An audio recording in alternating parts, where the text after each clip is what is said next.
اے ایمان والو پورے اسلام میں داخل ہو جاؤ۔ اب پورے اسلام کا مزاج کیا ہے؟ ما کان لمؤمن ولا مؤمنۃ اذا قضى اللہ ورسولہ امرا ان یکون لهم الخیرۃ من امرہم۔ یہ مزاج اسلام ہے، جب اللہ اور اس کا رسول کوئی حکم دے دے تو پھر سرنڈر ہے، پھر یہ نہیں جی گزارا نہیں، زمانہ بدل گیا ہے، ٹائم بدل گیا ہے، ویلیو نو ویکھو، رفتار نو ویکھو، اس پر پھر کوٹا ہے۔ جب اللہ کہہ چکا ہے سود منع ہے تو اب کوئی لاجک نہیں چلے گی۔ جب اللہ کے رسول نے کہا کہ میں نے سود کو اپنے قدموں کے نیچے دفن کر دیا، حجۃ الوداع، آخری حج کا آخری خطبہ، کہ میں سود کو اپنے قدموں تلے دفن کر رہا ہوں، سب سے پہلے اپنے چچا عباس کا سود ختم کرتا ہوں۔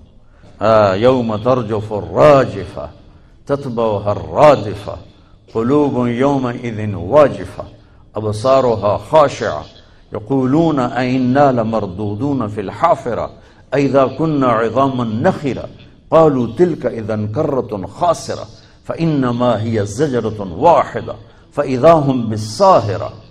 کتنی ہیبت اور طاقت ہے یہاں قرآن کے لہجے میں، جو وہ آخرت کو بتا رہا ہے اور اللہ کے سامنے کھڑے ہونے کو بتا رہا ہے، اور ہر آدمی اپنا سب کچھ لے کر اللہ کی بارگاہ میں حاضر ہے۔ اس کو بتانے کے لیے قرآن کے لہجے میں ایک ہیبت آئی ہے۔ کل کل یعمل شاکر، تو چلو چلو کرو کرو جو کرنا ہے کرو۔ اللہ کہہ رہا ہے کرو، میں دیکھ رہا ہوں، تمہارا اللہ دیکھ رہا ہے کہ اس کو راضی کر کے کون چل رہا ہے، اسے ناراض کر کے کون چل رہا ہے۔ تو میرے عزیزو، ایک پورے اسلام کی شکل ہے، کچھ عبادات ہیں۔ بنی الاسلام والا خمس، ہماری بنیاد میں 5 چیزیں ہیں۔ لا الہ الا اللہ محمد رسول اللہ کی گواہی دینا، نماز پڑھنا، روزہ رکھنا، حج کرنا، زکوٰۃ دینا، حج کرنا، یہ 5 ہمارے بنیادی اعمال ہیں، جس میں ایمان 24 گھنٹے فرض ہے، نماز 5 دفعہ فرض ہے، روزہ سال میں 1 مہینہ فرض ہے، زکوٰۃ اور حج مالداروں پر فرض، اور حج میں مالدار ہونے کے ساتھ صحت مند ہونا بھی ضروری ہے، بیمار ہو تو معاف ہے۔ تو حج میں گنجائش ہے، زکوٰۃ میں گنجائش ہے کہ غریب نہیں دے گا، مالدار دے گا، اور روزے میں گنجائش ہے، بیمار ہو تو چھوڑ دو بعد میں رکھ لو، سفر میں ہو چھوڑ دو، چاہے صحت مند بھی بعد میں رکھ لو۔ جس چیز میں گنجائش نہیں وہ نماز ہے۔ ایمان 24 گھنٹے فرض ہے، نماز میں گنجائش کوئی نہیں، 5 وقت فرض ہے۔ تو میں آپ سب بچے بچیوں سے کہوں گا، اپنی پہلی بنیاد تو ہے کہ اپنے اندر نماز داخل کرو۔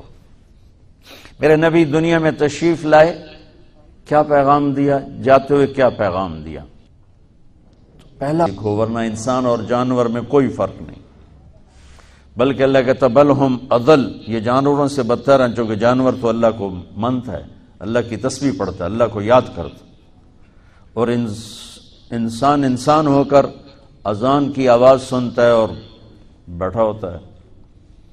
تو میرے رب نے، میرے نبی نے ہم سب کو، آپ سب کو، آپ ہماری نئی نسل ہیں، اپنی بنیادیں ٹھیک کر لو، موت پیچھے پیچھے ہے، نہ جوان کو دیکھتی ہے نہ بوڑھے کو دیکھتی ہے۔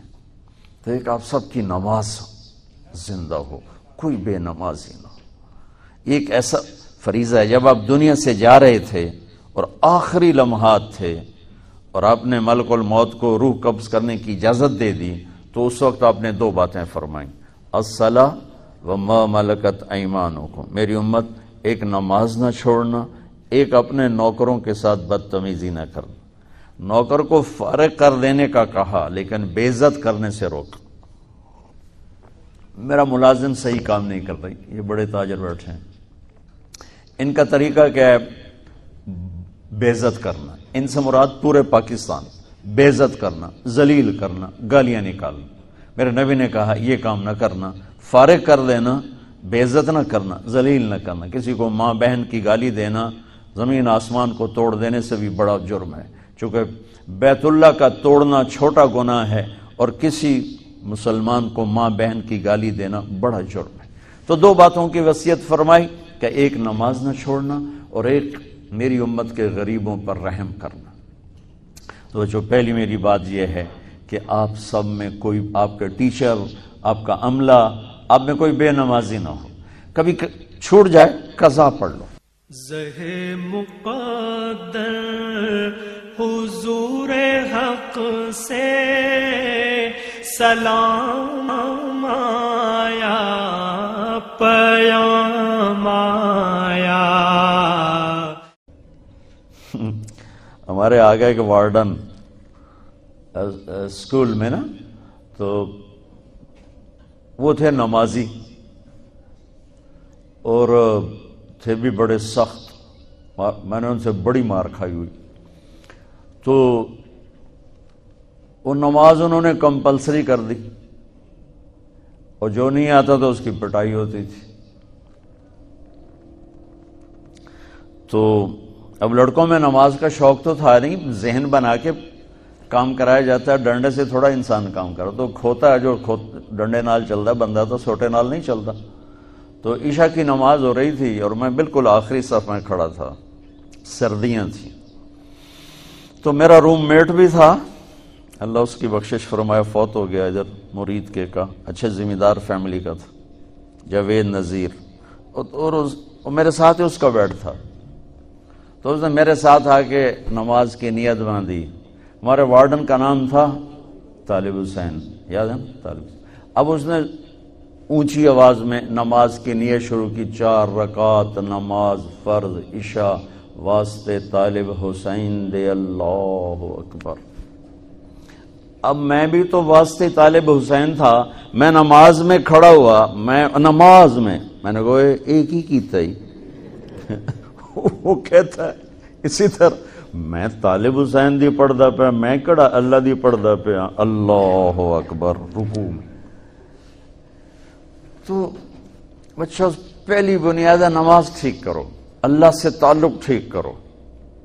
نماز تمہیں سکھائے گی کہ پالنے والا اللہ ہے، الحمدللہ رب العالمین، پالنے والا اللہ ہے۔ اس بنیاد پر پھر اسلامی تجارت چلے گی۔ جن بنیادوں پر آپ کو پڑھایا جا رہا ہے، ان بنیادوں پہ اسلام کی تجارت آ ہی نہیں سکتی۔ اسلام سود کو روکتا ہے۔ آپ سب سود پڑھتے ہو یا آپ کے استاد آپ کو سود پڑھاتے ہیں، تو میں اسلامی بین کہاں سے بجاؤں، اسلامی بنسری میں کہاں سے بجاؤں؟ پہلی بنیادی غلط ہے، تو میں اس میں کیا کروں؟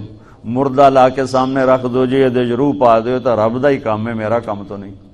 میرے تو ساری تجارت مردہ ہو چکی ہے کہ اس کی بیس سود ہے، اس کے بعد جھوٹ ہے، اس کے بعد ہیرا پھیری ہے، تاجر ہمارا دھوکے باز ہے، جھوٹا ہے۔ اور اسلامی تجارت سود سے ہٹ کر پھر اس کی 2 بنیادیں بچوں، ایک سچائی، ایک امانت داری، ایک سچائی، ایک دیانتداری۔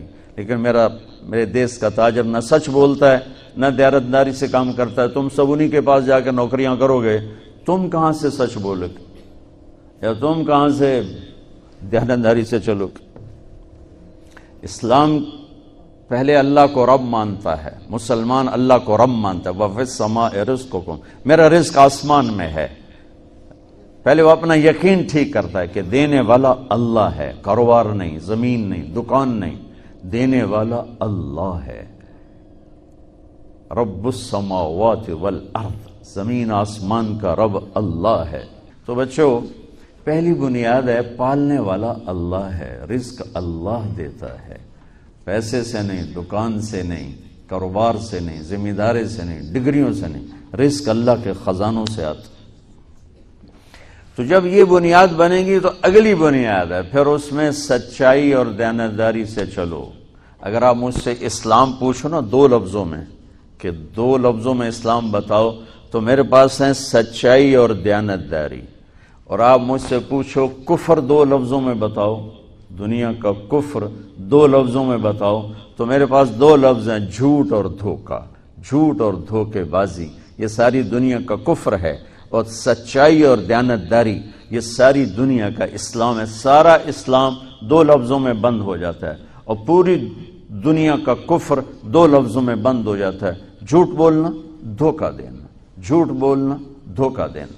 میرے نبی پاک صلی اللہ تعالی علیہ وسلم وضو فرما رہے تھے، تو صحابہ آپ کے وضو کا پانی نیچے سے لے رہے تھے، کوئی پی رہا ہے، کوئی سینے پہ مل رہا ہے، کوئی ہاتھوں پہ مل رہا ہے، تو آپ نے فرمایا کیوں کر رہے ہو؟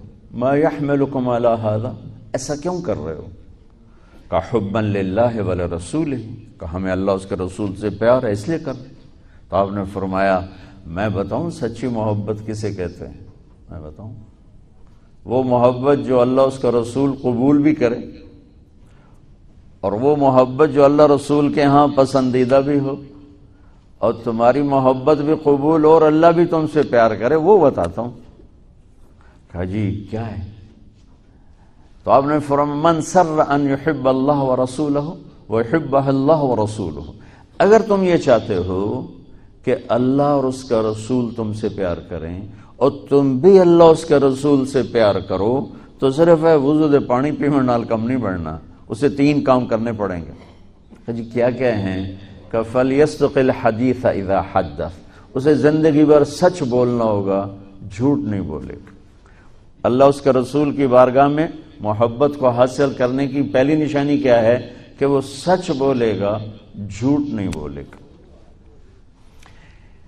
دوسری کیا ہے؟ فَلْيُؤَدِّ الْأَمَانَةَ إِذَا تُمِنَ، کبھی کسی کو دھوکہ نہیں دے گا، کبھی کسی کو دھوکہ نہیں دے گا، دیانتداری سے کام کرے گا۔ زہ مقدر حضور حق سے سلام